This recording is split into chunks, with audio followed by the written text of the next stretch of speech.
Hey y'all, Zarafkas here, presenting you my next jungle guide, which is on one of my junglers I feel is one of the best this season, and that's Warwick, especially in low elo. He's good in all elos, but he's especially good in low elo.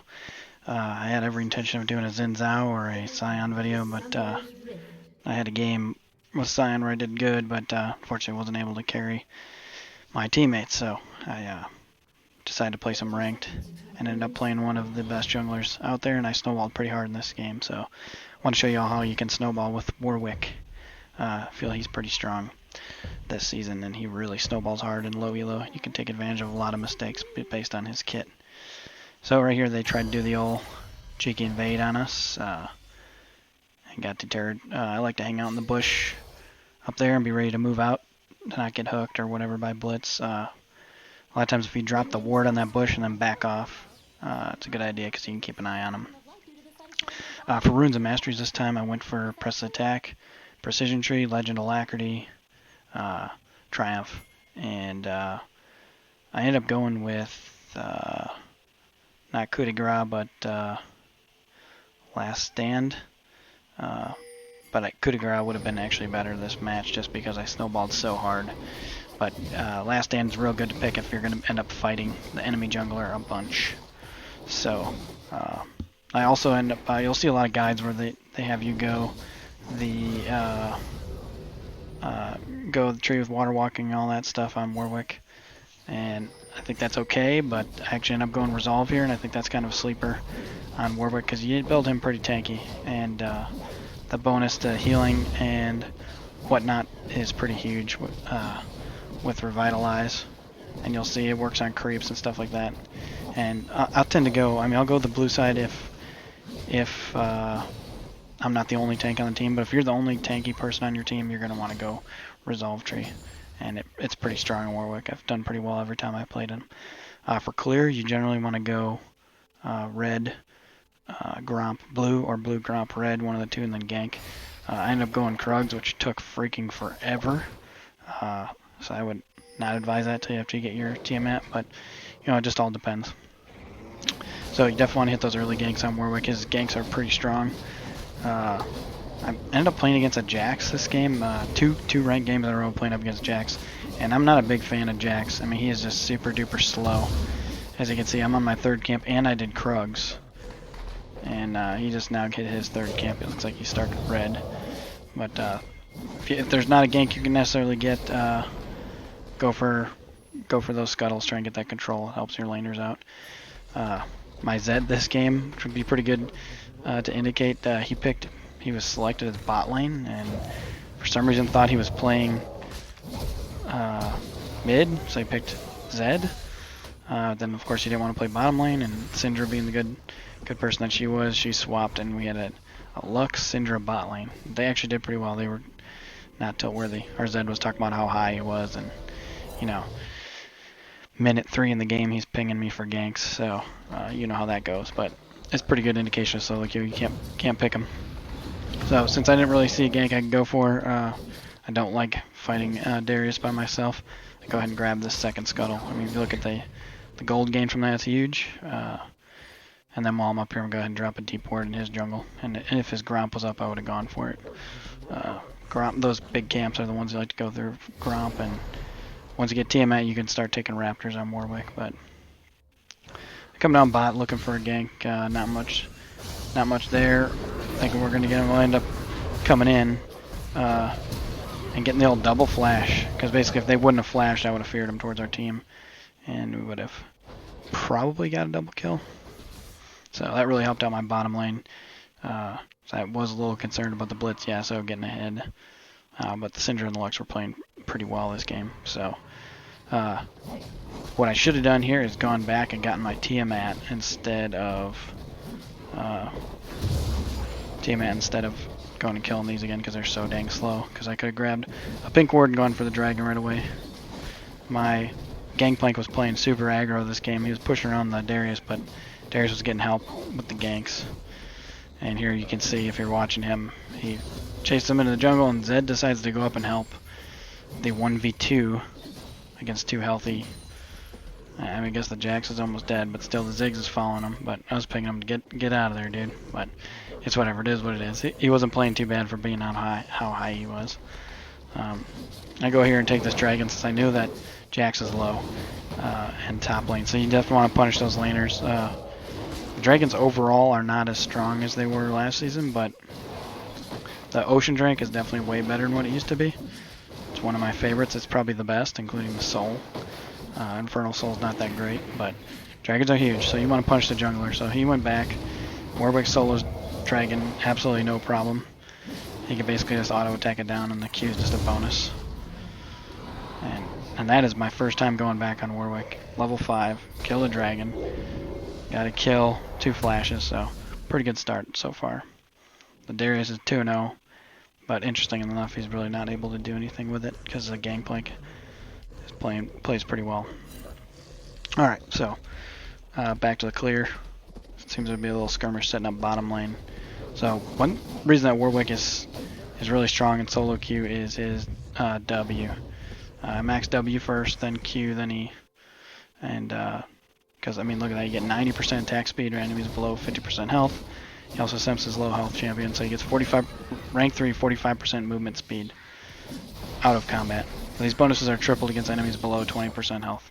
So triple 100 or triple 45%. He pretty much maxes out movement speed. I mean, it's incredible. It's diminishing returns at that point, but triple 90% attack speed. I mean, it's just obscene. And of course, that works on objectives as well. So once you get them below 50% health, pretty amazing. But really like Warwick this season. I miss an ult there. I missed a lot of ults this game.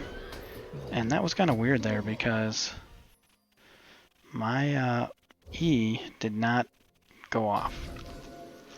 I don't know, because when I came back up, it was off cooldown. So I did get the kill on the brain fart here. I did get a kill on their mid laner, so not so bad.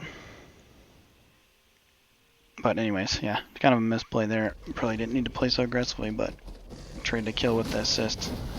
Because I know Jax is going to be good late game, so definitely want to starve him out as much as possible. Right now he's not doing too bad. So right here I was going for the Rift Herald. I probably should have rotated up and gone for this aggressive Darius earlier, but we get him. So Warwick, you want to try and save your fear until you're on the opposite side of him. And here I get jumped on by the Jax. I should have probably just turned after I got the fear and got out of there. And my Gangplank didn't respond at all. And then he comes down and face checks the bush for whatever reason on a Jax to burn his flash. So that was not a good play by my part, and not by his part either. So he goes in my jungle, but he didn't actually take anything, which I don't really know why he didn't. He's wasting time over there. So I know he was coming back over here, so I wanted to take something from him, so I took his blue. I really like blue on Warwick. Again, if the jungler shows on the other side of the map, you want to punish them and take some of theirs. So come down gank to try and gank a bot lane. Didn't work out so well. Jax is kind of hanging out down there. So if you look, my CS is up 28 over Jax at this point, and that's one of the reasons why I don't think Jax is. I mean, he takes a while to come online. He's a late game jungler, which this season's really snowbally. So it hurts to take those scaling junglers, especially when they're like Jax and they farm slow. It'd be one thing if he's like Yi, where he can farm really well, but he can't. So that would have been real good for me to have rotated bot lane, but do get to pick up the kill on the Jax and get some shutdown gold. So now I know that their bot lane is low, and their bot lane's low, and they have to go back, and the jungler's dead. So perfect time to take a dragon. So punish them on those objectives. So right now we're up 2 dragons over them. Blitz stays for some reason. You never want to stick around with Warwick because it's free kills for him all day long. Um, so my Lux and Syndra have been real great about following up. And that's something else about solo queue. I mean, if you get somebody that's going to back you up, and you see a lane that's been real responsive to ganks, and like my bot lane has, you definitely want to keep hitting that game up, or that lane up, and see if you can get them some kills as well. If anything, just to set their laner back. So I managed to get him.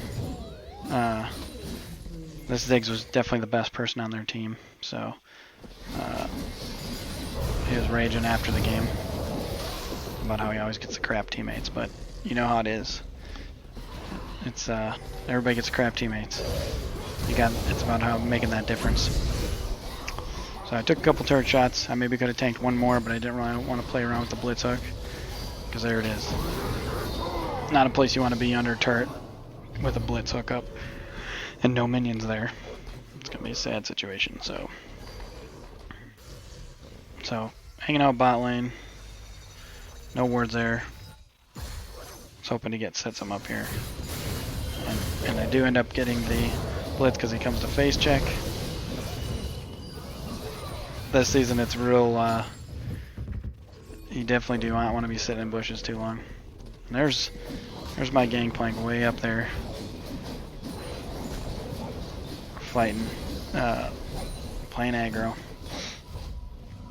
But you can see, I could tell he's raging because he was really outplaying the Darius, but the Darius getting a lot more help, and since he's playing so aggressively, it's making it easy to get killed. So 3-in-1 Darius, wasn't able to do anything with it. Got a flash for ult, that's pretty good.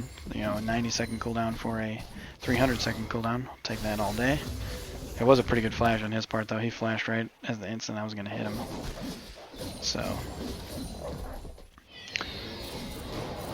I took the old Rift Herald,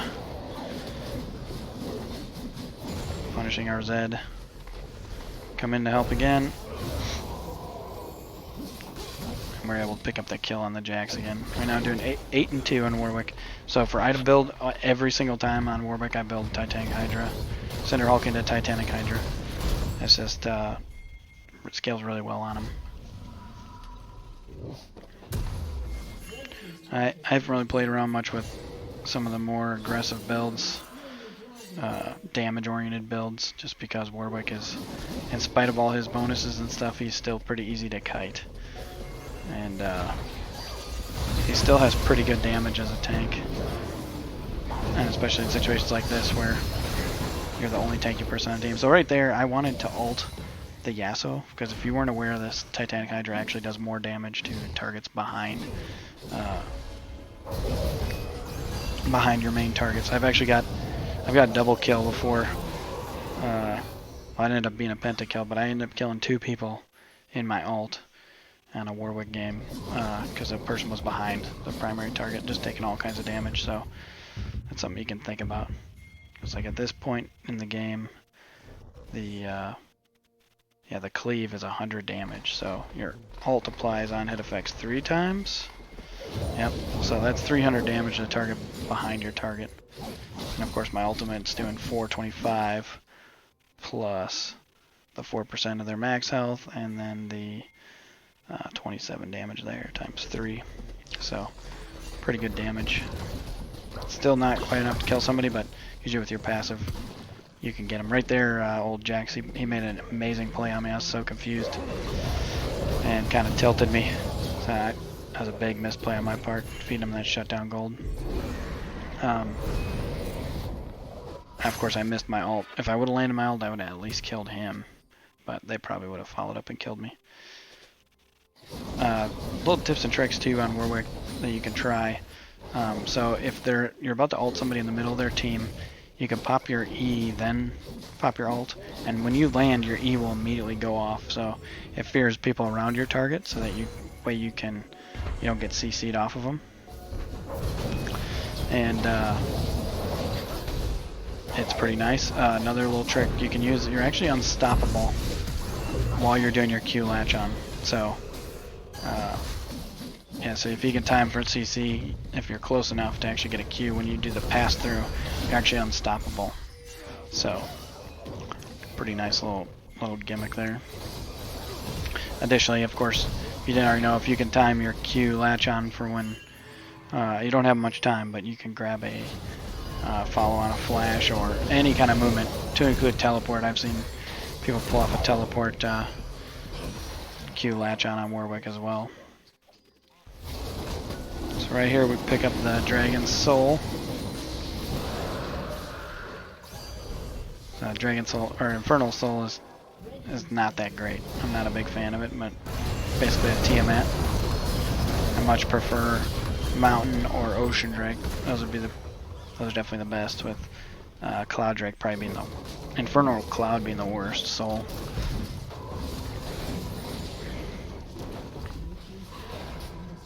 But yeah, definitely want to keep in mind Warwick is more of an early game jungler, so you want to shut the games down as soon as possible.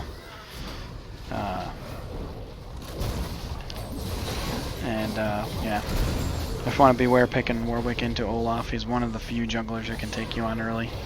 But again, if you're playing against those early game junglers that you know are dueling, adjust your plan. A lot of times I'll play champs that they're weaker early, but they can still do a leashless start.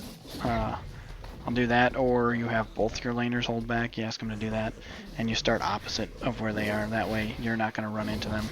And I'll do that a lot of times against an Olaf, because Olaf falls off a lot worse than Warwick. Warwick is still pretty useful, so you just avoid him. And honestly, Warwick's ganks earlier on are better than Olaf's. Olaf's got a lot more damage, but Warwick's got a lot more CC. So I was playing a Xin a while back against an Olaf, and I was aware that he was going to be able to take me in the 1v1, so you just don't go and fight them 1v1. Same thing with like this game. The Jax was able to do pretty well. Until I got so far ahead, he was able to duel me in a big portion of this game, but I got so far ahead that he wasn't able to touch me. And of course I looked at their team build. I knew they had a Yasuo, so I built second item Randuin's before I built my Spirit Visage. So stuff to keep in mind. Randuin's counters those crits really hard, so if you're going up against somebody who has a lot of life still but no crit, then you'll go to that Thornmail, etc. So take the advantage when you can, is take the opponent's jungle, set them back even further. As you can see, I have double the Jax's CS, so that helps me out. Jax is a little better of a fighting champ than Warwick, so getting that gold advantage lets me stay ahead of him. So something you can do on these tankier engaged junglers like Warwick is, just kind of run around their team, see if you can pop abilities and stuff like this. And a lot of times they will give themselves away. Like right here, they're like, Jax is getting greedy. He's going to look to fight our Zed or go clear his jungle. So I'll just go in there and fight him, because I know at this point I'm 16-3. Doing pretty good this game, so I'm not really too scared of anybody on their team. Got quite a bit of health, so right here I almost got denied, but the Darius came in to try and land his Q, which he did, but he got close enough to where I could Q him myself. So yeah, this is definitely a game where I snowballed pretty hard on Warwick. I played 2 games and dominated pretty hard. As you can see, look at that bonus healing from Revitalize, almost 1600. And some bonus resists from conditioning as well. Pretty nice. So actually 19 MR, or 19 armor and 14 magic resist for free. So helps out to be a little tankier, because Warwick, he's got pretty good sustained damage built in. So yeah, earlier I said we got the Dragon Soul, but we just now got the Infernal Soul. But again, helps clear a little better. But this point the match is pretty much over. Far behind.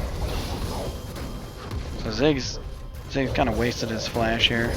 It was a nice play on his part, but he was not going to be able to escape. So it's kind of a waste. So something you should definitely try is not necessarily using your flash for escapes. Try and use it aggressively if you can. Because a lot of times you end up using your flash, you're going to die anyways. Unless you flash over a wall or something like that. That's the best time to use your flash is an escape. So yeah, this is how I play Warwick. I build them tanky. I've seen a few Warwick one-trick ponies and stuff like that. I've jungled against them, and they build more damage oriented. I've seen warrior. I've seen yellow, the attack speed jungle. I don't think it's very good, to be honest with you. Warwick's kind of squishy without items anyways, and he's no range basically. So yes, you can grab those items and be an ult bot or whatever and be a 1v1 champ, but I just don't think it works for him. You see champs like Olaf where they can build more damage because he's got free resist built into his ultimate, and not to mention he can break CC. So that's what hurts these melee champs when you build them tanky, or when you build them full damage. Because yes, they can do good damage, but you know, the minute you get kited, and I find the higher elo you get, the more likely you're gonna get the heck kited out of you. So this is my Warwick jungle guide. I hope y'all enjoyed. I'm gonna try and kick these out more often. Actually, I had recorded this a couple of days ago, and I went ahead and had to re-record it because I was having issues with my mic. So definitely appreciate y'all watching, and if you like what you see, go ahead and like and subscribe. It helps me out. I appreciate it.